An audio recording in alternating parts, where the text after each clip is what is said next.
Welcome to the TRXL podcast. I'm Evan Troxel, and in this episode, I welcome Gavin Crump. Gavin is an architect, BIM consultant, educator, and content creator based in Sydney, Australia. After working on some of the largest healthcare projects in the Southern Hemisphere, Gavin transitioned from production to coordination to BIM management, and eventually into consulting. Along the way, he built an engaged global audience through his Aussie BIM Guru YouTube channel, which you've probably heard of, sharing technical tutorials and insights on Revit, Dynamo, Python, C#, and more. Today, Gavin continues to work inside the AEC industry as a digital practice lead at Architectus, helping to shape the digital workflows and strategic tooling that support project delivery at scale. In this episode, we explore his personal and professional evolution from an introverted graduate architect who stumbled through his first Revit test to become one of the most visible and trusted voices in the AEC technology space. We talk about programming as a creative outlet, the surprisingly emotional experience of automating his first workflow, and what it takes to build a public brand rooted in generosity and curiosity. Gavin also shares candid thoughts about building for delivery instead of design, the often overlooked value of middle-tier roles in architecture firms, and why he believes architects still deserve the best tooling to do their best work. A key theme from this conversation, which connects to many other episodes, although with an opposite outcome from many previous guests on the podcast, including myself as one example, is Gavin's intentional decision to stay in the AEC industry rather than jumping to tech. While many with his skill set have left for startups or consultancies, Gavin chose to remain and make his impact from within. It's a choice that reflects a deep sense of alignment with architecture's mission and a challenge to firm leadership. If we want to keep top talent, we have to create the conditions for them to thrive right here. As usual, there's an extensive amount of additional information in the show notes, so be sure to check those out. You can find them directly in your podcast app if you're a paid member of TRXL Plus, and if you're a free member, you can find them at the website. Lastly, you can really help the podcast by sharing the episodes with your colleagues and by commenting on and sharing my LinkedIn posts. You can also leave a comment over on YouTube and engage with me and the other listeners. I actually wonder if Gavin will leave a comment on this episode like he has been doing so well on many of the other ones. Anyways, head over to YouTube and see if he did. Also, a hint that many of you don't know about, hang out until the end of the episode for my wrap-up where I'll share my key takeaways. All right, so now without further ado, I bring you my conversation with the Aussie BIM guru, aka Gavin Crump. I had this idea to start off this episode. I mean, you are the Aussie BIM guru, right? And one of the things we keep seeing on LinkedIn is that BIM is dead. Dead. Nails in the coffin. AI, we've moved on. No, and I just think it's kind of like, are you serious? Architects don't move on from anything quickly, right? And let alone adopt it, but then move on from it after they have adopted it. And I'm sure you have. Well, first, welcome to the show. Great to see you. Thank you. Yeah, great to be here. Like I was saying before we kicked off, it's surreal to be on a podcast I've listened to for probably the better part of almost 4 years. I think you've been running about 5 years now, right? So I think I joined. Yeah, 4.5 at this point, something like that. Yeah. Yeah. Yeah. So it's surreal, but thanks for me on board. But it's a good introduction. BIM is dead. Yep, it's all over the socials at the moment. It is. I think there's a lot of marketing standing on the corpse of BIM that seems to be the primary motivator behind it. But I mean, BIM is changing. That's, I guess, the ultimate sort of retort that people seem to make. It's still very much here. It's very much my 9 to 5, or some people's 5 to 9 in some cases. So, yeah. Just when you're trying to fix a problem. How are those elements hidden? Let's count the ways. Yeah, there's like 26 ways. I used to have a chart. I think there's more than that. I think there's probably double that is my 26 ways guess. that we have discovered as BIM managers. But I used to have a chart where Right. the last step was consult the BIM manager, and I think they used to turn the chart upside down and start there. Well, let's go. Instead of going down this provocative, clickbaity headline kind of approach, tell us about you and where you've come from and how you've kind of found your way in the architecture and AEC industry, but also the technology side of things. Sure. Yeah, I mean, my career journey is not too dissimilar to a lot of people I know of my age. So we sort of entered the world just after the GFC, from a professional perspective. So I think I finished university around 2012. I'd just done a pretty traditional bachelor's, master's of architecture, straight run for 5 years, and hadn't managed to land any work along the way. I had tried, but it was a tricky time. And luckily, I landed a role on a major hospital in my hometown of Adelaide. So this was a $2.2 billion project at the time, which I think was the most expensive in the Southern Hemisphere, and they were using Revit to deliver it. So we had about maybe 50 people in the same office for this project, and it just taught me so much about the value of software for collaboration, communication, and just making sure that things are being delivered on time and well. And I sat next to the BIM manager as well, so he actually gave me a chance. I failed my Revit test miserably. I somehow got us so far zoomed out in the view that he didn't even know where we were. And I said, "Well, technically, you don't know either, so I passed, right?" And I and I Are you passed. within 2 miles of the origin? I think. It was something like that. I think I zoomed out accidentally, and then I drew two things that were tiny, and you couldn't see them on the screen. And he's like, "What's going Right. on here?" And yeah, I think that's how I got the job. But from there, I guess I realized that this was probably something I wanted to do for a career as well. Hmm. I'd done a very traditional architectural education where I think we used Revit for one tutorial, and that was it. So I'd use SketchUp, AutoCAD, 3D Max, bit of I think Enscape was just coming out then, and I was playing with that. But that was really the closest I got to BIM. But this project just did completely 180'd my perspective of what I thought a career path could be for me. I saw the BIM manager and I said, wait, this is like completely different to what the universities told us architecture could be. And sort of gradually worked my way from delivery-based roles to coordination-based roles to eventually a management role. When I flew to Sydney in Australia in, I think that was 2015, where I'd been given a bit of an opportunity at quite a young age, and wasn't quite as experienced as I probably could have been or needed to be at the time. But I learnt a lot very quickly about management, communication, the realistic side of BIM, having to make it work as a company and a business. Licensing, cost, budgets, all those things that come with it.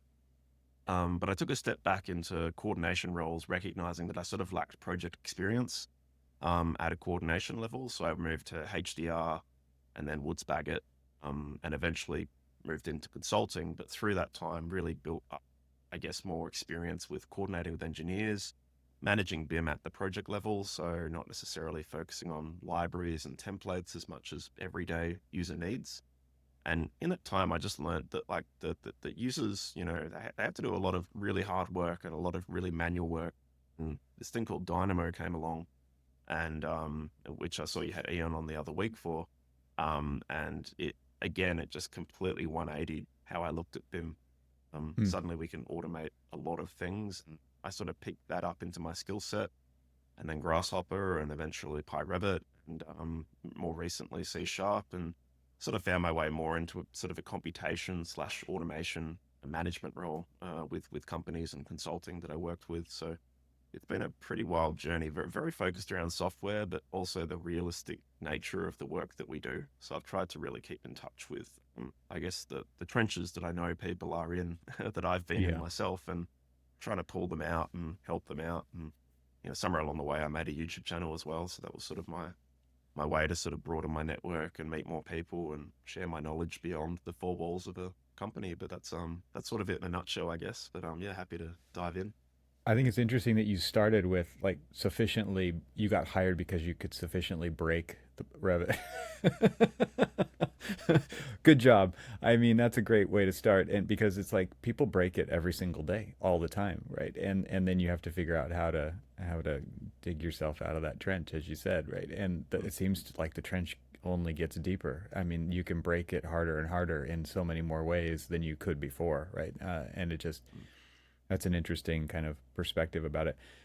This introduction that you had to programming through visual programming. I mean, and now you've kind of gone several steps beyond that. But I'm just curious of what that felt like to you. You said it kind of broke how you thought about it, or flipped it upside down.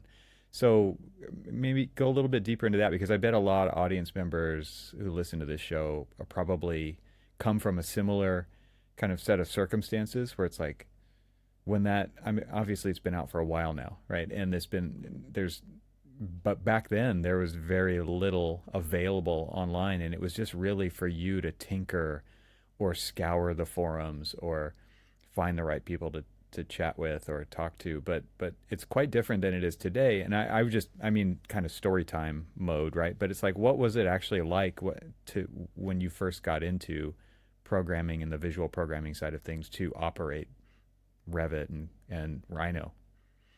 Yeah, I mean, visual programming spoke to me just at the process level so strongly when I came across it. I mean, I used to do a lot of highly repetitive manual work at systems level. So things like creating families, adding parameters one by one, and then doing that again for 100 more families, like super manual stuff that was just Mm. like, in my head, I knew that this isn't the way. There's got to be a better way to do this. And I think the first task I automated using Dynamo was automatically numbering doors based on the rooms that they relate to. A classic, first task to automate. And that was something that people literally right next to me on my project were doing manually as I tried to automate it. I sort of went, everyone stop. Like, I've just Yeah. figured this out. And yeah, I Stop, just, sync, close out, right? Let me do this. I got this. yeah, Right? it was such a change in how I looked at it, not only just for me, but for other people. Now I had the ability to give other people these things that I could do at a system and methodic level, but not automatically. But now, not only can I do this for me, I can give this to other people. And I think that was the part that excited me the most. And I'd sort Mm. of done visual programming before, but hadn't realized I had. Like, I used to develop sort of Warcraft 3 custom video game maps, and they had it's called a trigger editor, where you had conditions and actions, and you sort of worked upon groups of units. So you might say, if you got hit by this unit, do X damage, and you could sort of program behaviors. And I never really thought about it as programming for some reason. When I did it, it just felt like a game. It wasn't really programming to me, but I instantly recognized in Dynamo, oh wait, these are like concepts I'm familiar with. Not at a visual level necessarily, but at a process level, I immediately understood, a group of units could be like a group of rooms in Revit, and programming upon them. And it just suddenly, there was a bit of a switch in my head where I went, wait a second, this is like this. I mean, I wish I'd got on earlier. I think Dynamo's been around since like almost 2011. I think Mm. I was really just getting properly into it around 2016. I think is when I first really became aware of it. I mean, I would have loved to have been there at day one with all the, the original, the OGs like John Pearson and all them. Maybe, Yeah, maybe not. I mean, it would yeah. have been a lot more broken than Oh yeah. how you found it. That word keeps coming up already in this. It was a short into. We're not even that far into this episode, and the word "broken" has come up so many times. It probably got to work its way into the title somehow. But this idea of wiring up nodes and like finding the nodes, dropping them on the canvas, wiring them up, and I mean, to me, like there's a super strong analog, right? When I was like a kid and taking apart the radio and then trying to put it back together, we didn't have cell phones. We didn't take a picture of what it looked like when it was together so that we knew how to put it back together. And there was no manual. This was just, we're playing around. And it was like, Grandpa doesn't want the AM radio anymore. Okay, cool. I'm taking it apart. And then I'm going to take it all the way apart. And then I'm going to try to put it back together and actually physically wiring up components. And oh, that didn't work. Okay, pull it apart, try it again. And something about that kind of analogy of, I mean, it's still, there's still something manual to it, right? I mean, and so different than writing a line of code. And for me, as a visual person, as an architect, and as a designer, just made so much more sense to play and experiment in that Yeah. space to see what I could do, and failing way more than succeeding, right? For sure, when I Oh was yeah. doing it. But Yeah. then it's like, okay, well, who do I talk to about that? Who knows what? Who can I go to? Who can I send this to then they can just fix it and send it back to me. And like that portability aspect of it, like you're saying, you could deploy it or give it to somebody else on your team to hit run, right?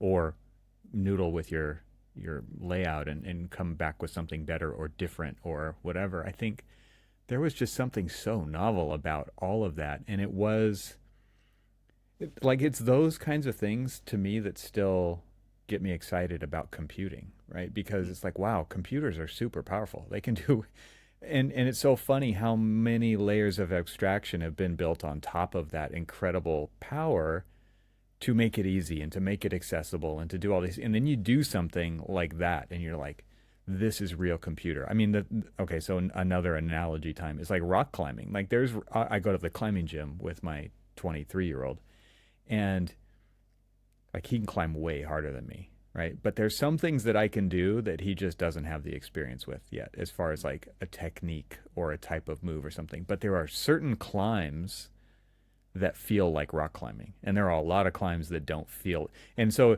my analogy is like, oh, this really felt like rock climbing, outdoor, natural. It felt like, even though it wasn't. And that to me is something like using a tool like Dynamo or Grasshopper. It's just like, oh, this feels like computing, right? It's like when I used to hand code a website or something like that, and it would render in the browser. It's like, holy crap, it worked. And to me, I've always kind of loved that that process that you go through when you wire it up and it produces something that you were trying to produce. And maybe not, more than not, but when it does, it's like, oh, this is computing. I don't know, there's something visceral about that. Yeah, it's tinkering, I guess. Yeah, like I've always been a tinkerer. Anything I'm given, I'll play with. Mm. I've pulled things apart for fun sometimes. I mean, I'm a huge Lego fan. I used to love pulling all my sets apart and figuring out what we could do with them and combine them into. But yeah, it was just this fun.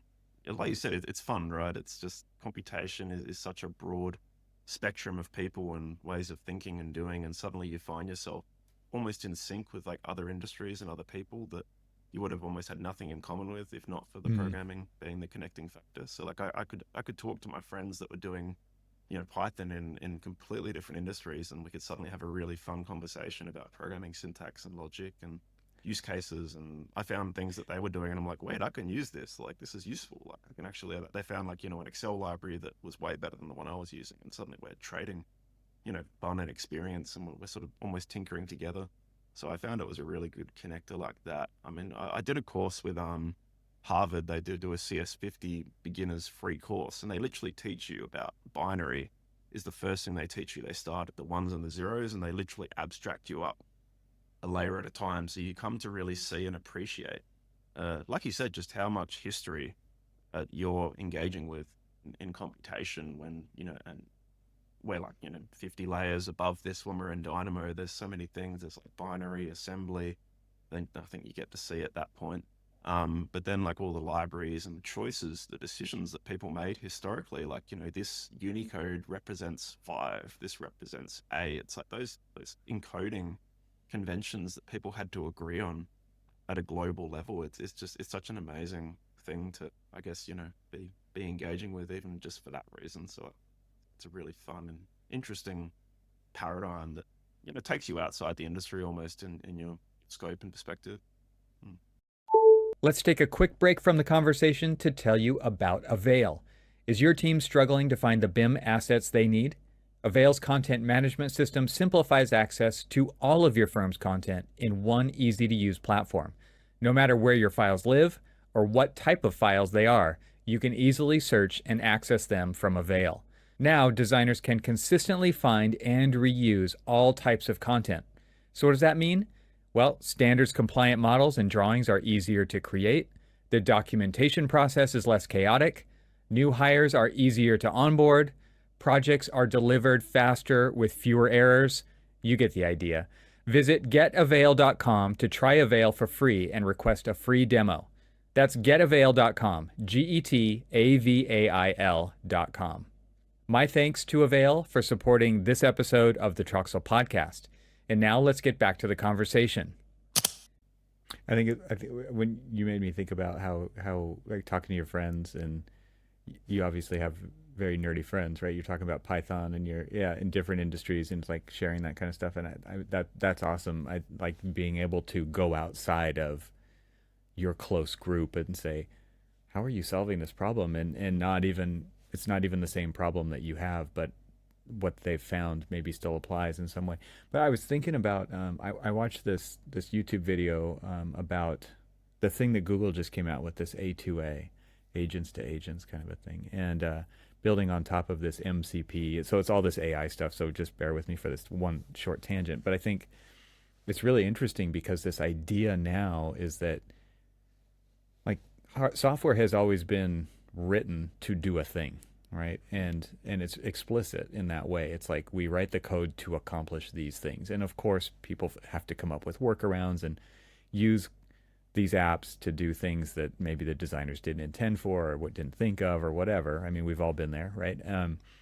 But now that game is going to seriously change in not too distant future, where these agents can discover on their own these other agents and then collaborate and come up with solutions to do. I think that's wild, and it's like again, kind of looking back at the history of what it's taken to get to that point is absolutely incredible. I mean that progression that many people my age and older and younger. I mean, we've witnessed that happen from my first Apple IIe computer, Apple's or my Commodore 64, 64 bytes of memory, bytes like it's crazy, right? And to see where that's gone, um, starting with basic programming to I mean now we're talking A to A, right? Like absolutely wild kind of stuff, and it makes me think like people are going to be they're building these things that have APIs and they can talk to other things, and there's going to be software writing software to bridge the gaps between those things, and that Mhm. just kind of blows my mind. Yeah, yeah, mine too. I mean, I will admit I'm aware of a lot of this stuff, but I still have no idea how a lot of it actually works behind the scenes. I'm trying to that's more what gets me excited. I like to find out. Okay, like tell me all the dumb stuff that is behind this to make it be smart. That's Mm, part of what I enjoy with AI, but appreciating that there is still, all those abstraction layers behind this that eventually goes back down to very rudimentary principles. Because a lot of people look at it and go, "It's magic." I'm like, no, no, it's just a lot of work that's like come right. together to build this system. So and I do try to keep that, I guess, as the underpinning thing that I relate with AI is like at the end of the day, it's still just code. Like we have to remember that it emulates intelligence, but to me, it isn't intelligence in itself, but how you employ it and use it and interface with it. That's where the intelligence lies. So I think agents are going to be a game changer, and I hope they are because I see a lot of tasks people do in our industry that aren't like architecture, they aren't engineering, they aren't construction, they're busy work that could be better spent doing what people actually want to do as their role. So I'm hopeful that we will see, a severe amount of impact from agents. Even if I'm no longer coding, I don't mind as long as there's meaning to the relationship we have with this technology and how we Hmm. deploy it, and do we still have agency over our work. To me, that's the important part. But it's an exciting time to be around too. Even for me, I saw the internet kick off really big time in 1995, and to me, that was probably the last really like wow, like this is a game changer. Maybe the cloud. The cloud was another pretty big moment in my time, but this is definitely one of those. Okay, I'm here for Hmm. this moment sort of things. Even Right, if it is Skynet. right. I'm curious if you could kind of tell the story about how because you talked about breaking Revit and getting hired and saying, oh, like this might be a path for me. I'm curious like how that happened because you went to traditional architecture school like you said. You had a very tiny bit of Revit. Obviously you can't like there's a disconnect between the industry and education when it comes to training for software so that you can get a job to do a thing. I think a lot of universities like we don't care about the software. We care about the ideas, right? Especially in design schools and things like that. But um, and so you failed the test, right? And at the same time, you saw this opportunity, like, and I'm why did that land like that for you? It's a good, really good question. I think to me the first really big moment is just when I realized the amount of systemization that was available. I'm a real systems geek. Like I love taking things that don't work and making them work, or Mm-hmm. building a framework that helps other people understand something that might be more complex otherwise. And being on such a large project, we broke this model down into, I think it was like 30 sectors in plan, and then they were broken into chunks of levels. And there was so much systems management across, hundreds of models. And I really, I mean, I still talk to him occasionally. My hat off to the BIM manager. He really gave me this window into the industry that I guess I'd never seen at university, because we were just doing drawings. We were pushing out renders. It was a very different culture, and I never Working by really, yourself most of the time, right? Like yeah, yeah, like 95% of the time, probably. like Yeah. even seeing work sharing for the first time was like, whoa, like this is completely different to what we had before. And I think that's why Revit has such an edge. It's got that work sharing system down pat. But that to me was even just a game changer, to see that you can just push things back and forth to each other like GitHub. It sort of introduced me to Git logic, I guess, at that point, and that was just such a game changer too. So I just saw I guess, a better use case for technology than I'd ever experienced before. And I've always loved technology. I've always been the person that breaks the family computer and fixes it. So naturally, I was just inclined to follow the tech where I found it. But I think they're the main triggers. And I think too, I did recognize that that was going to be the thing that would probably accelerate my career. If I jumped on this, it would probably be the changer in my career. Whereas architecture itself, it doesn't change too much as a profession. It's more the things around it that seem to change. That's at least my observation over the years. And I could see the potential for stagnation in my career path. I'm not a natural communicator. I'm not an extrovert. So I could see that there were going to be challenges for me in that profession if I stuck with the traditional, you know, aim for the director spot sort of career pathway. And I saw this is a way around the industry that still keeps me in touch with it, but is more in tune with me, the way I communicate, types of people that I sort of resonate most with professionally. And I saw that as also another offering that it gave me. So, and then it sounds like you kind of had a foot in like the production side, and then the I hate to say technical side because I think there's a lot of Yeah. technical production, right? So it's like you, but you know what I mean. It's like the tech side, let's call it that. And so you kind of went back and forth, like you said, you wanted to go back into production to get more experience on projects directly and like what users are experiencing and the kinds of things that break and have to be fixed on a daily basis.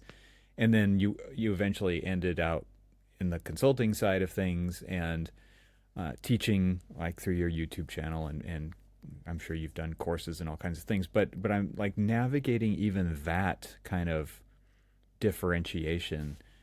How did that happen for you? Like how did you determine that the value for what you were, because I think both of those kind of lend themselves to the personality type that you even discovered, right? And I think that's what happens even in school, right? It's like design, design, design, and then you realize pretty quickly like there's a small percentage of people who are really good at communicating.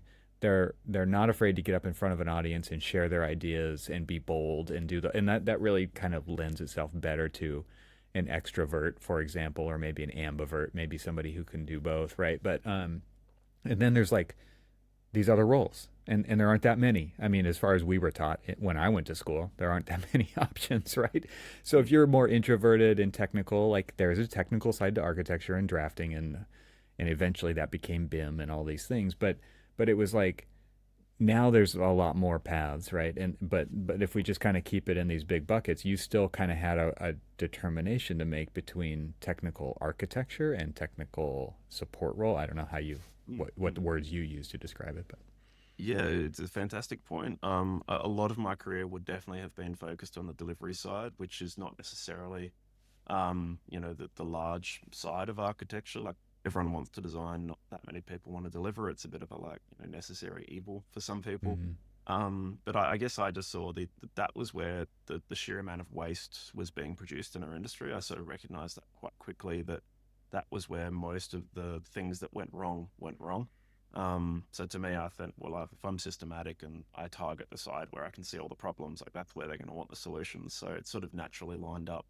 I did rediscover design and technology for the purpose of design a bit later in my career. So probably around 2020, just before 2020, I really got deeper into Rhino, mm. because I saw there were quite a lot of architects that were really passionate about this software. And in a BIM management role, I didn't want to be that guy that just says it's Revit or bust. Like I said, no, we need to support more than just one platform. Like you can't just do everything in one platform. And I want to let people use the platforms they want to, but give them systems and frameworks regardless of where they are. So Grasshopper was sort of my sort of my rediscovery of design and computational design reintroduced me to different ways of approaching architecture from a technological standpoint.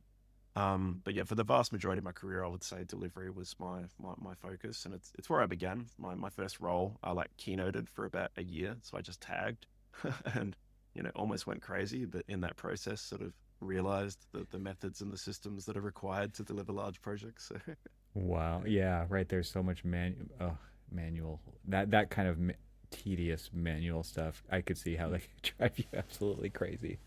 Uh, so you said you kind of discovered Rhino at that point. When I went to school, okay, so I keep going back to this kind of my story part of it. There was no, I mean, there was Rhino, but it wasn't used for architecture at all. And then you kind of discovered that, oh, there's like this thing that people really love. What did you find in that process for that? I mean, a big part of it was actually the graduate culture. That's how I really engaged with it, at Mm, least at the business level, because I most of the seniors weren't really Rhino users, like you said, they weren't really familiar with it. It hadn't really been the thing when they were studying, but we just recognized that nearly every graduate was coming in with like zero Revit experience and didn't want to use Revit in design either. They wanted to use, more fluid programs, and they all knew Rhino. Because I worked in Sydney at this time, and the universities over there are all very, very focused on Rhino and Grasshopper in their education efforts and technology. And I guess I recognized that was my way to sort of re-engage with that layer of the business. When you deal with delivery, you're often dealing more with middle management and senior technicians that you don't necessarily capture the full range of people. But I found that was really my way to re-engage with the broader company.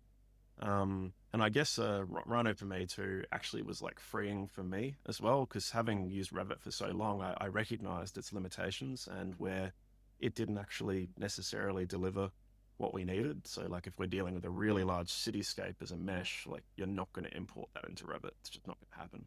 And the first time I loaded the city of Sydney into Rhino, I just went, whoa, like that was like, it was like not even a minute to get this thing didn't in. break a sweat. Yeah. Yeah, yeah. So and I went to export, and there's like 50 file formats you can export as, and I'm like, whoa, I'm so used to it's Revit or Revit, and that's it. Like three. So Yeah.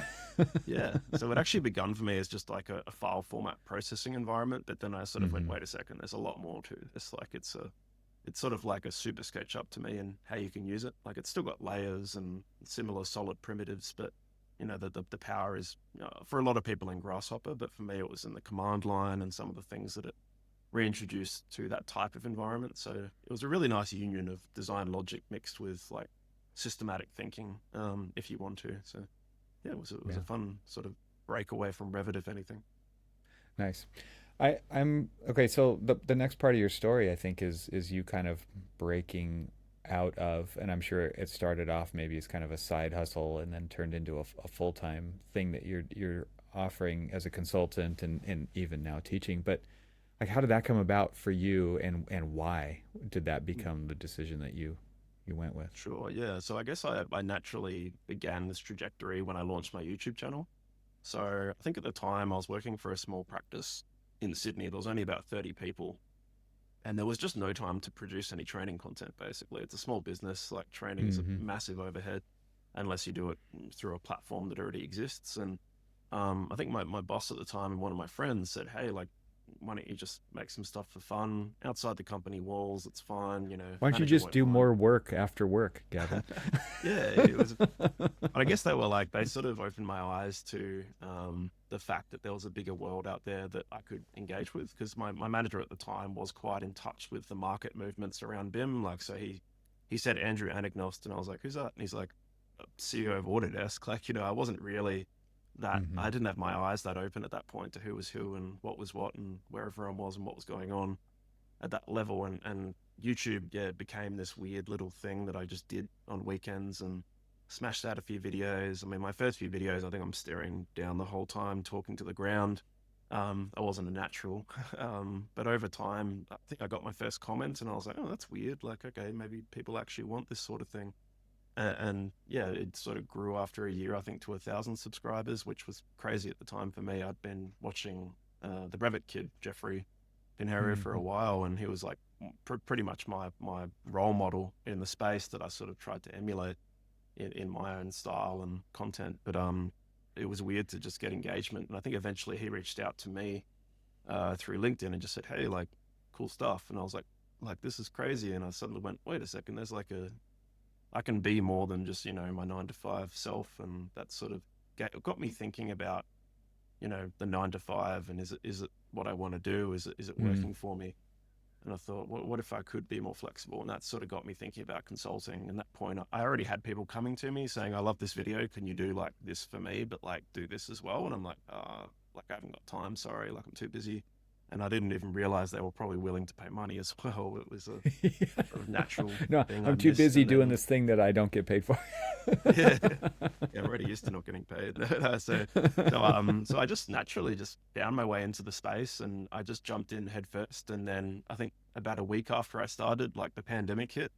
So it was obviously a terrible thing to happen, but for a business jumping in digital consulting, I had immediate flexibility, Mm. and all the companies were suddenly looking for different ways of engaging with the market, and consulting seemed to be a way a lot of them were considering at the time. I did a lot of templating and systems management for medium to large firms, and eventually found my way to Architectus, where I work currently as a client. So they began with me as a 1 day engagement per week. And over time, I sort of gradually shifted once I realized there was a bigger opportunity here, with a fairly high level role that could deploy strategy across, 700 people at a company.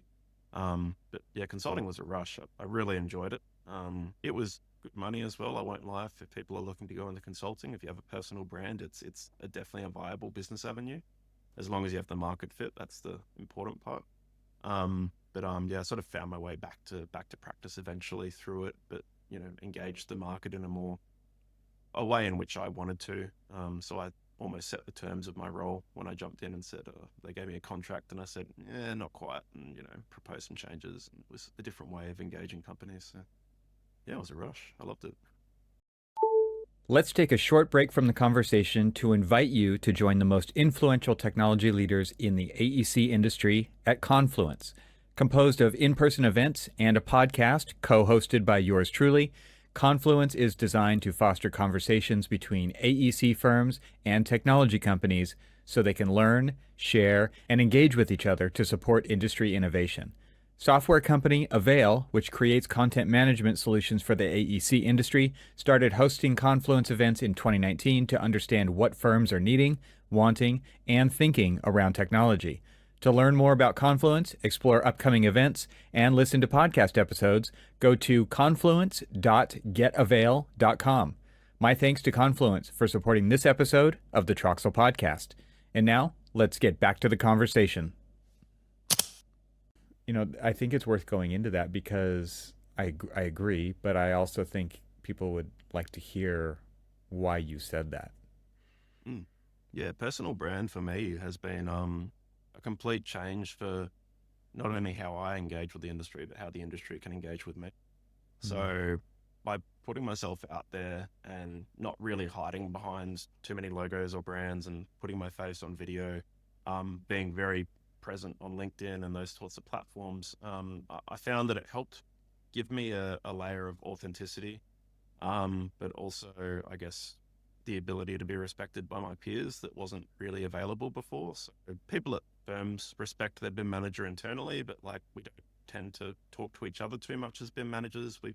Occasionally we might get to the pub and talk to one another, but by putting myself out there as me, I found that, I guess, it helped me build like credibility that goes a long way, and finding career roles and engaging with people, getting software vendors to talk to you and show you what they're up to. It was just such a good decision that I made, and like, I encourage anyone who's willing to put themselves out to try. It's pretty low risk. I mean, obviously, don't tell anyone where you live and all those obvious things, but by being so accessible, you just get a different experience with how the industry engages with you and sees you. And it's always strange going to a conference and someone comes up and just drops you a thank you, and you don't even really know who they are, but you get that sort of I guess you give and you receive sort of thing. I like the idea that the industry is as big as you make it, I guess. Like, and I found with my personal brand, the industry became huge for me. I can suddenly I guess see the forest for the trees as well. Mm-hmm. Mm-hmm. Um, I got to meet the Revit developers through it, and all these things that just wouldn't have happened if I'd just worked 9 to 5 and talked to my Autodesk rep, and that's pretty much my only window into the market. It just was a game changer. And meeting personalities like yourself, John Pearson, all these people, like it was just such a bigger community than I guess I ever would have realized without putting myself out there and saying, hey, this is me. Like, this is what I think. This is what I do. And, you don't have to like it. You don't have to engage with it, but it's me. Yeah. Yeah, it's a game changer. It is interesting also when I think about that with the context of what you shared earlier about being an introvert, right? And I wanted to bring this up because I don't consider myself an introvert and I don't consider myself an extrovert. I'm definitely kind of in the middle, and I can be whatever I need to be when I need to be it. And that might be a little bit luxurious because I have a lot of empathy for both sides of that equation, and I also understand how valuable both sides of that equation are. Right, like especially in an architecture firm, coming from my background, it's like you actually need both because like you need to win the work and you need people to do the work, right? And those tend to fall into pretty clear, distinctive roles. But to your what you're doing by putting yourself out there, I think it's. I also want to help people understand that if they are like that, if they are like you, and they tend to be more quiet, you're not just going to go out and announce things, but you're literally just talking to a camera a lot Yeah, of times, right? And exactly. you're just saying what you're doing on the Mm. screen, and you're talking through the logic of it.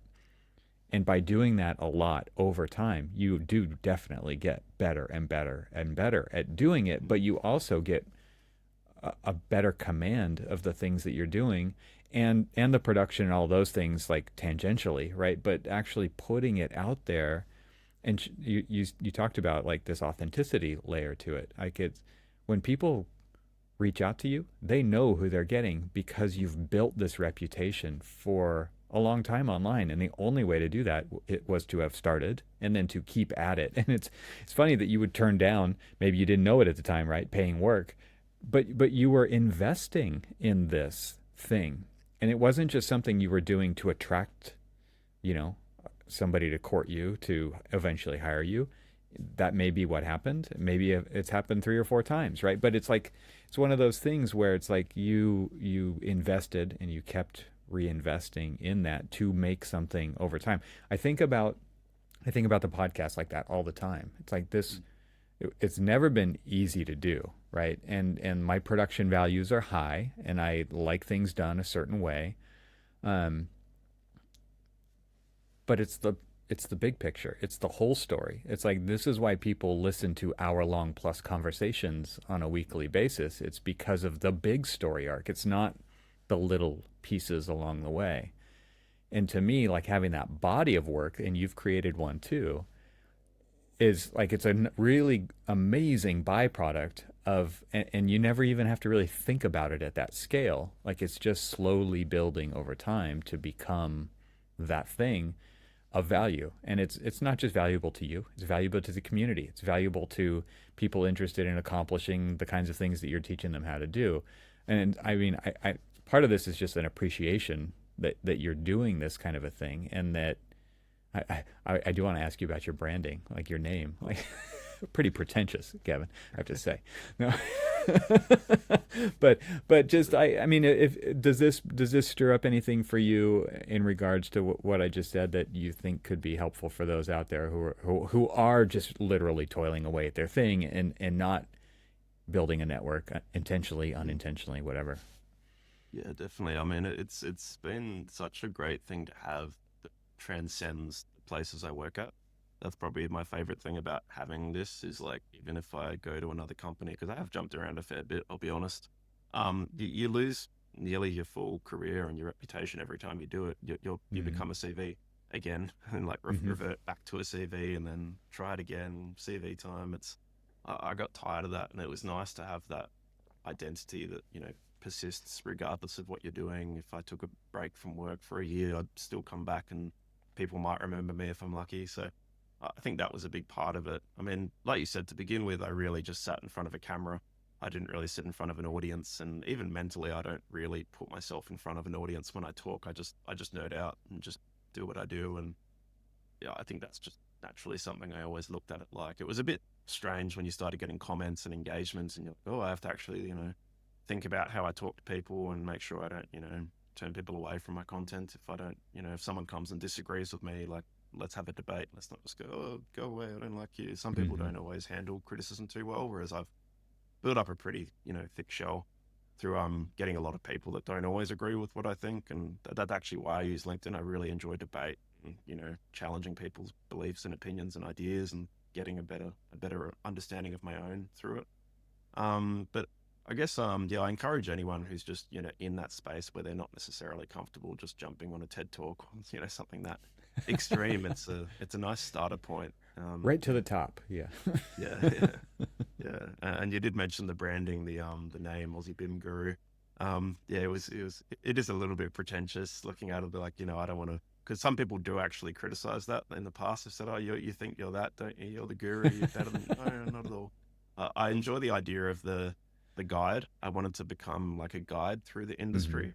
So gurus, yeah, they know a lot. Their focus is on teaching and imparting knowledge onto others, and that's where the guru sort of term to me sort of clicked. And I also respected that a lot of people that were going to follow me were probably going to be from India as well. So I'm like, this will be a work resonates with them at a cultural level, and they'll appreciate it, and they generally do. They're like, oh, using guru, I love it, awesome. Nice. Whereas in the West, obviously, it's got a bit more of a elite sort of association. I mean, I like to think I'm pretty good at what I do, but I don't like to toot my horn. Own it. So that was sort That's of right. the brand. Yeah. But I guess like I've generally had positive engagement with people when it comes to brand, and it's all a name anyway. Like, looking back, I'm like, oh, like, is BIM the right word now? BIM's dead. Oh, should it be the Bim's Aussie dead. Digital? Nope. Yeah, got to commit to it now. Yeah, yeah. Yeah, But I guess own that too. on top of that, it's cool to have like a catalog of stuff that I can just share to people when I need to. Like, you probably got the same thing. You're like, oh, I've met this person. I've literally got an episode. Like, check it out. Like, it's like this like library of your own brain that you no longer have to just hold in there all day. You can like sort of put bits and pieces down and almost forget about them yourself and come back to them Mm-hmm. later. Like, I Mm-hmm. watch some of my own videos when I forget things. I'm like, wait, I've done this before. I forgot about this, but I've got a video. And I watch myself, and people at work are like, are you watching yourself? I'm like, yeah, yeah, I don't remember how to do this. No idea. So for me, it's also just a nice way, like you said, to build up a catalog or a library of parts over time that, Mm-hmm. naturally grows into this big thing. Even if it is a little bit unorganized and chaotic, it's YouTube. It's going to be pretty sporadic. But to me, I have that catalog available that I can index when I need to. Yeah, so it's been good for that too. I hear people who tune into like my Archispeak podcast, which is going, we're on like year 13, and they're like, I started at episode 1 and like now, and I that sounds like torture to me.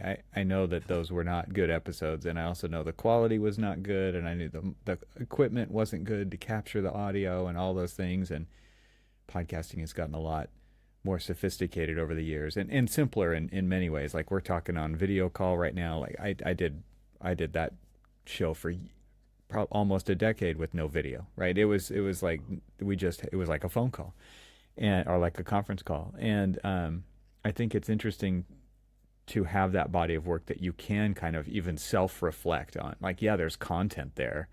I actually had a listener at one point who was like a principal in a firm say, "Oh, he heard me in a conversation. He's like, "Oh, you didn't used to think that." And I thought that was, oh, that's interesting, because like I don't really keep track of how often I change my mind, but I sure hope I do. And it's kind of neat that there's a record there that I have oh yeah, I do update how I think about things over time. I don't hold on to them forever. And I thought, oh, that was just kind of a cool reminder for him to actually say that at that point in time. But it's Yeah. also one of those things where Yeah, it's like a timeline on the internet. Like I hope it doesn't get used for evil, but it's having my voice out there for that for a very long time. I'm sure could be used in many different ways, but it's one of those things where it's like I think about it, and maybe you think about it this way too. It's like, oh no, it's just whatever I'm doing right now. And you're right. I'll pull out. Oh yeah, I've talked to this person. Oh yeah, they were on the show. I'll put a link to that. You should. People say you should have this person on the show. I'm like, I've had him on the show. Here's a link to it, right? And it's because they have picked it up since then, right? And they didn't go back to episode one and start listening, but it's just kind of a weird, it's a weird thing, but at the same time it's a really cool thing to have out there. And I would also echo what you said. I would encourage people to do that and just kind of do whatever is interesting to you. There's a book I read years ago called We Are All Weird, and it's a Seth Godin book. And like the internet opens up you to an audience, and the goal is to connect with the other weirdos out there because we are all weird. And like there's definitely a group of weirdos close enough to what you're weird about to come together and build a community.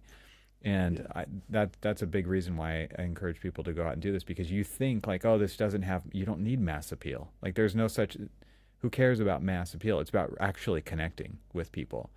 100%. The Yeah, like thing I that found I've, that on my channel. have you? I was Yeah. looking, I was looking for those people. Like people are like, oh, you should have like 5 million subs and all. I'm like, I don't want 5 million subs. Like, I want to find those people that are resonating on my level. And if it's like only a few of them, that's okay. Like, it's still worked for me. I'm more than happy if more people watch my stuff. Cool, like as long as it helps them. But yeah, finding your weirdos is definitely like Yeah. a really cool part about doing this. Like, I've really managed to, I think at this point, almost come across most of the people like me that are comfortable being in that space, and collaborated with many of them and just got to Mm-hmm. know who they are. And whilst I haven't met a lot of them in person, I'm sure one day I will. Like, Nicholas Cotillier, for example. Mm-hmm. Should have a chance to meet him quite soon, fingers crossed. Based on some events. But so it's been a really good way to just find my tribe, per se, but figure out what I want that to be as well. And you were mentioning before the timeline, the ability to self-reflect on this, that's definitely relevant for me. I've literally come back to some workflows multiple times across my YouTube series, and approached them in different ways. And it's helped me, I guess, appreciate that, yeah, it is a journey. Like, you do begin in different places, and it's kept me humble as well, because I wouldn't, get to the point I'm at now and go, oh, you should just do it the way I'm doing it right now. Because a lot of people do that in programming. They just say you should just start with, C sharp and call it a day. And I'm like, I know that's not how people work in most places. It's just not possible for people. And it wasn't for me. And I've got the videos sitting there reminding me of the way I used to do things, to keep me humble and say, you know what, you used to be like that too. You weren't just working the way you are now. Mm-hmm. So it helps me stay pretty grounded. And some of the videos are quite funny too to rewatch. Ones like, oh, this is why Dynamo is better than Python. And I'm like, oh, why did they make that video? Not going to age well. Well, And then good. I had the, It's also good. You show that you could change your mind. yeah, yeah. And I had one like, why is Python better than C sharp? And I'm like, now I'm going to have to make one, why is C sharp better than the rest? So it Well, the keeps me grounded, and yeah. perfect segue. I mean, talk about Mm, what you're working on now when it comes to your YouTube channel and sure. this. I mean, C sharp and you're doing. Mm. Are you doing live streams? Tell us what you're up to. Not at the moment. I haven't really cracked the whole live stream recipe and timing. I still enjoy the ability to sort of just pump a video out and release it when it's ready, sort of thing. But yeah, C sharp. So I used Python and PyRevit for the better part of like 2.5 years. And a lot of people told me during that time, you should go to C sharp, try it out. Mm. And I tried it. It didn't click.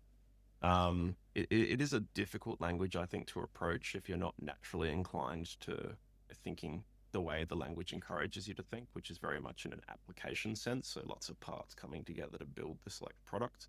Whereas Python's sort of like almost like in the Matrix, where he says, oh, guns, and this huge rack of guns rolls out, and you've got 5 million libraries to draw upon, really jankily from people. I enjoyed that side of Python. C sharp is a lot more programmatic. You're deploying an app, it has to work, it's got to have dependencies considered.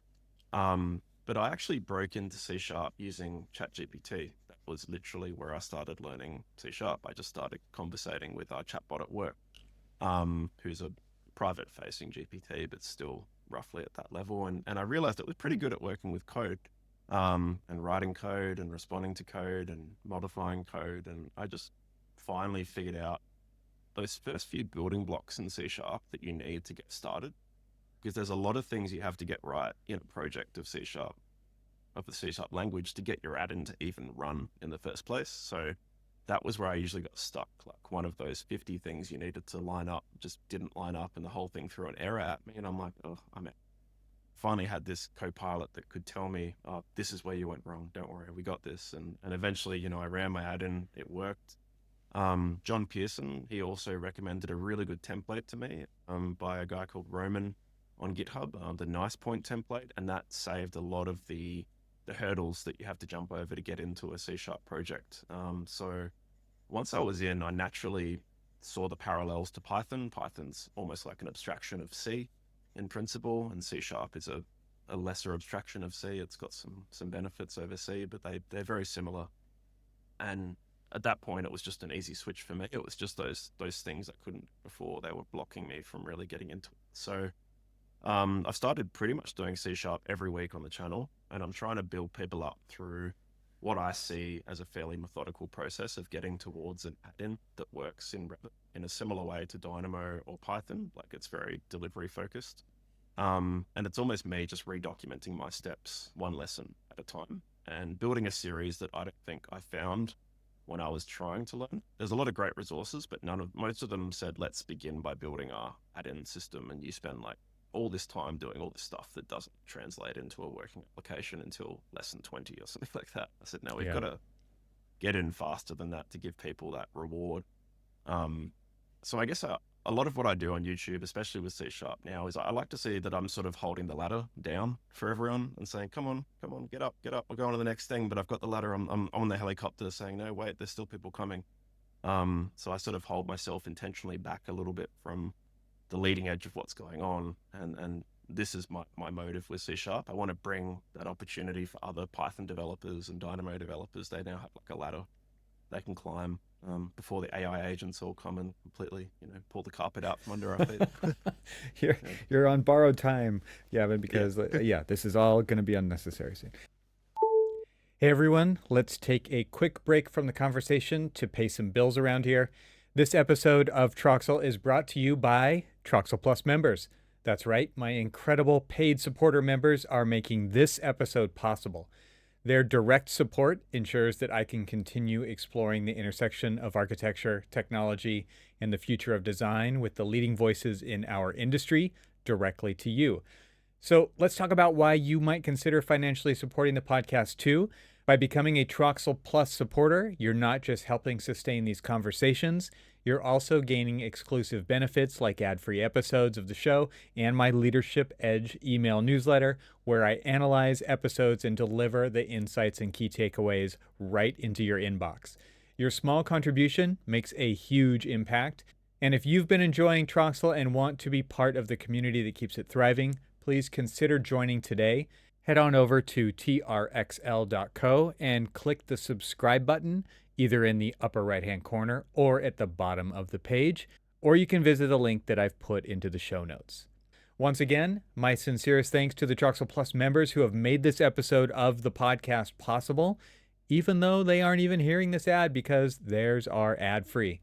Now, let's get back to the conversation. Now, I applaud what you're doing, and I think what's so interesting about the YouTube today, right, is that you can learn anything you want to learn from who you want to learn it from, and that to me is an incredible thing that exists. And I mean, it takes people to say, I'll put myself out there, I'll do that thing, and again, it can be super niche and weird, right? And it can, I mean, not that this is weird, but it can be super niche and still gain the right community around it who's willing to go on that journey with you, and that's super cool.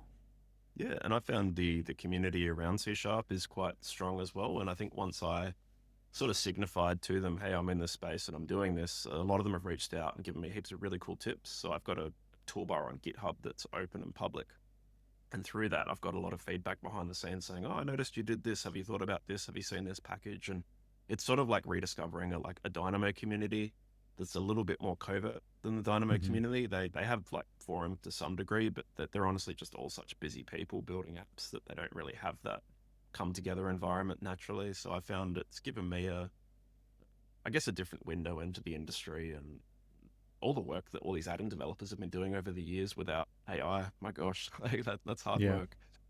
It's given me a respect for, I guess, those developers as well. But I've been conversing with a lot of people like John Pearson, Sean Page, some people that are really heavy in the C# space, and it's been fun to, I guess, talk to people at a different level that I wasn't at before in programming and have like more natural conversations, and also read Jeremy Tamek's Builder Coder blog and actually understand what it says. Like it was a pretty cool moment because I used to go to Jeremy's blog and I'd always get halfway and go, I have no idea what any of this code means. I know I need it, but I don't know how it works. And now I can look at it and go, oh, I actually understand, half of this at least. Mm, Yeah. So nice. it's sort of like, the Matrix. I sort of see the Matrix for what it is now. It's one of those sort of moments, but Another Matrix reference. Good.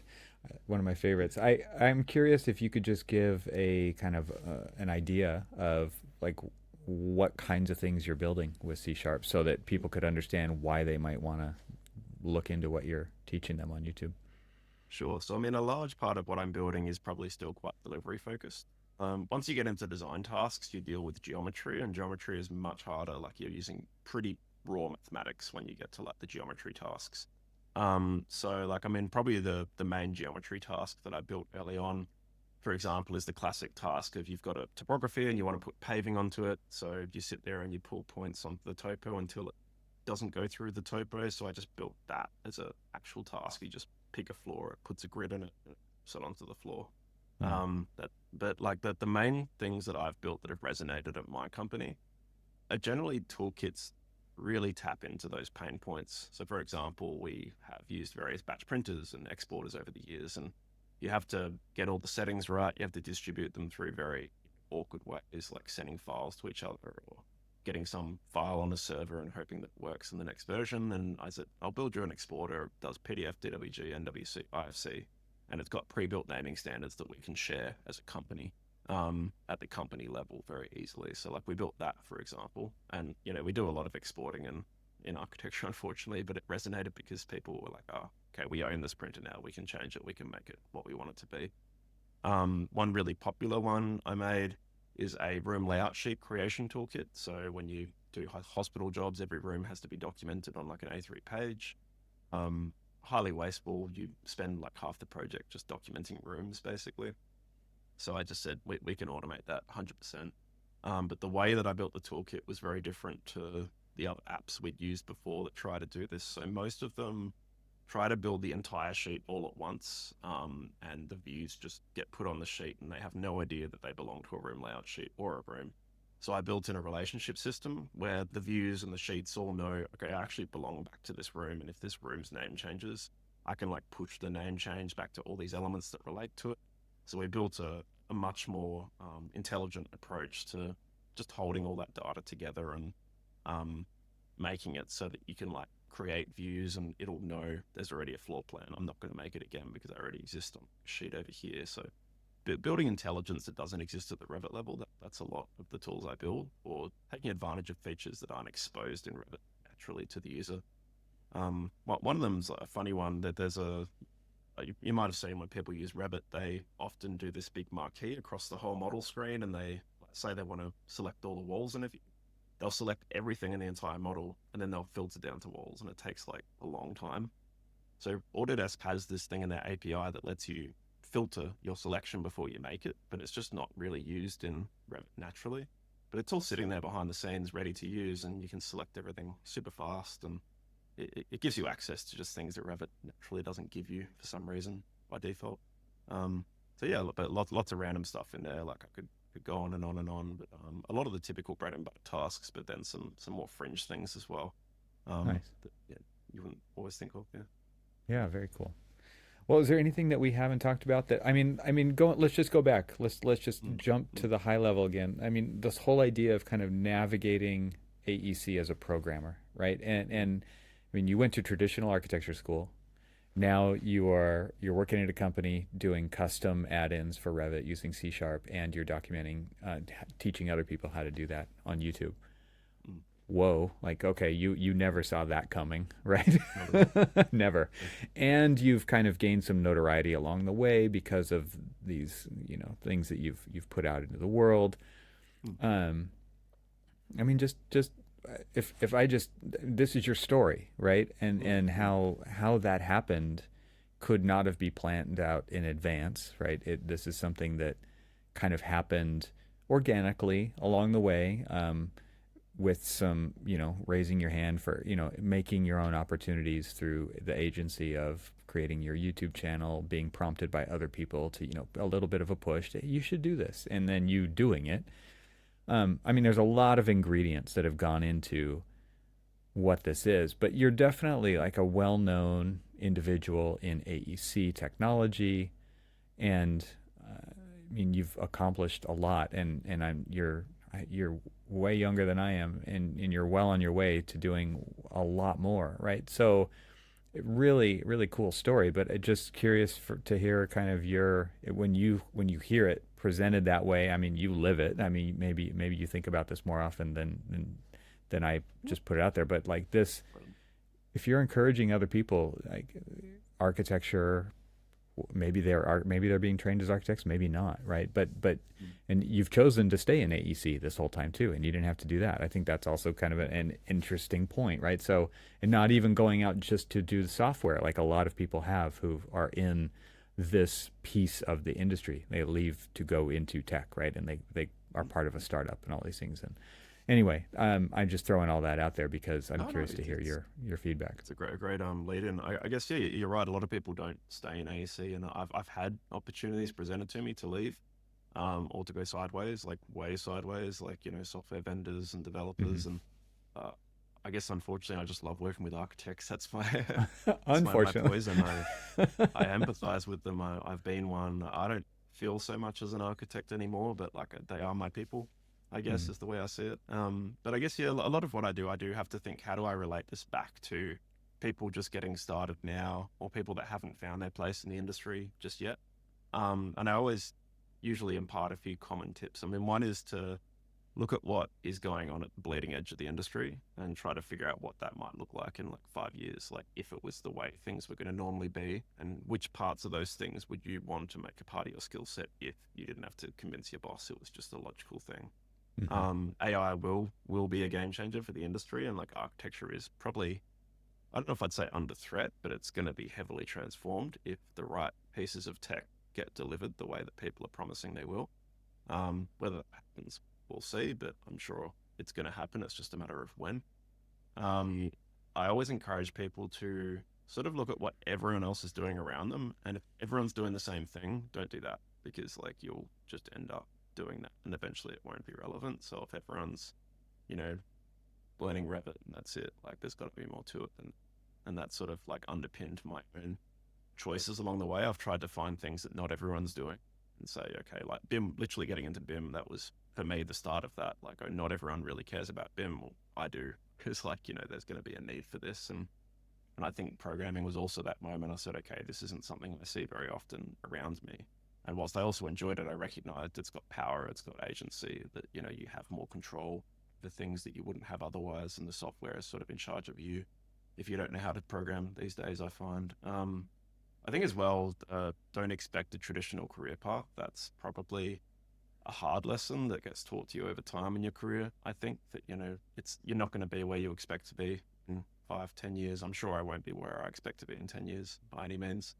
But don't let the industry tell you what you should be, and don't expect it to either. That's like a pretty hard lesson I try to impart to graduates. Don't seek all the guidance from others. Like you do have to sometimes just take risks and, make decisions that might seem like they're not necessarily going to be the easy choice or the one that is guaranteed just going to work. But that's the only way you really get ahead of the market, by taking those risks and trying to figure out just I guess like which decisions have the potential to pan out well, and knowing what you do if they don't. I guess like I've invested in platforms and ideas before that didn't take off, and businesses closed that I was literally collaborating with behind the scenes. And I went, well, that's a skill set that I just have to put down. But through doing that, I found other people and connections, and it all sort of somehow delivers to you in the end. And if anyone is just trying to seek guidance, I guess I like to tell them, you can reach out to people like us. We're pretty accessible. Like we're not like, going to say no and just ignore you in the DMs or whatever. Like I try to be very accessible for the people that need guidance and help. And I won't always get back to you straight away, but like I like to promise to everyone I will reply to you. So try not to find me too scary, I guess. I know I do a lot of debates on LinkedIn, but behind the scenes, I'm a nice guy, I promise. Yeah, so a whole bunch of tips in there. But, yeah. You got a mean bite there, on LinkedIn. Occasionally, yeah. And I guess I self-reflect sometimes saying, like, will I be in the industry in 5 years, 10 years? Who knows? I mean, I don't know if my boss watches, but hi if he does. I have to constantly sound check myself, saying, is there different things that I'm not looking at right now that could be a different opportunity? Like, should I go into video game architecture, or go completely left field and just see where it takes me? But it's a temptation that's always there. But I guess I like to think that I take this as far as I can before I really do a quantum leap. In my head, I know that probably one day the industry is going to force me into some sort of situation like that through just transforming so much that those connections become so obvious or necessary. Mm-hmm. You missed that whole metaverse train. That thing took off. Yeah, luckily I just waited for the next train for that one. Right. Yeah, you never know.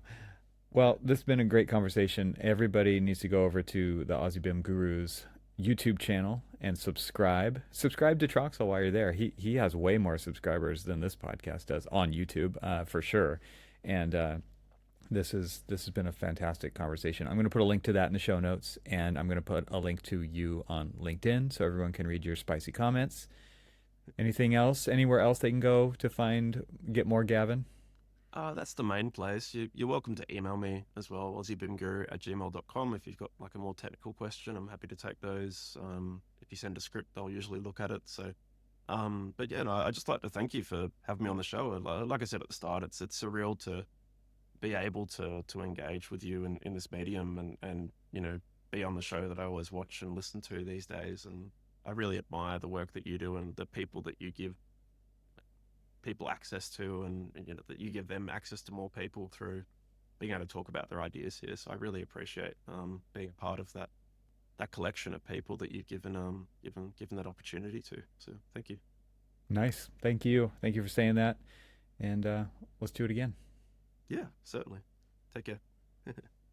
Before you take off, I want to wrap up this episode and revisit two main themes that stood out to me from today's conversation. The first one is about Gavin choosing to stay in AEC instead of leaving for tech. He makes a clear, conscious choice to stay. That decision speaks volumes in a time when so many technologists are exiting the industry due to burnout, lack of innovation, or better pay elsewhere. This is important for AEC tech leaders trying to retain and elevate talent. It hits the core of a major issue: why talented individuals should stay and how firms can enable that. Gavin is an outlier in this regard. It's uncommon to hear someone with programming chops and a YouTube following choose AEC on purpose. His story makes the argument compelling, and this should be a topic of conversation in firm leadership meetings. The second one is about personality traits, aka the introvert's guide to making an impact. I think Gavin's story is deeply human and relatable to many of my podcast audience. Many in AEC are introverts by nature, especially those in BIM, tech, or technical roles. And Gavin's self-awareness, humility, and approachability create an empowering narrative. You don't have to be loud to lead. His story offers a roadmap. Start small, be consistent, speak to the camera, not the crowd. And his brand-building journey is proof that introverts can thrive publicly without changing who they are. What makes this theme particularly powerful is its relevance both within our industry and beyond AEC. The approach to content creation and public sharing provides a valuable model for professionals at any level. We see excellent examples of channels producing impactful content across all generations, from Gen Z to boomers, and you don't have to be an extrovert to do it. That's all for this episode. Tell me what you think by clicking the feedback link in the show notes or leave me a comment on YouTube. Thanks for listening, and I'll see you next time.